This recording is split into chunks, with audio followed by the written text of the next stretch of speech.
लाल लंगोटो हाथ में गोटो, लाल लंगोटो हाथ में गोटो धरी जय हो पवन कुमार मेवारी जो बालाजी हरी जय हो पवन कुमार मेवारी जो बालाजी मेवारी जो बालाजी।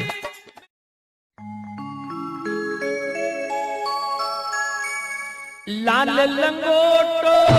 हाथ में गोटो, लाल लंगोटो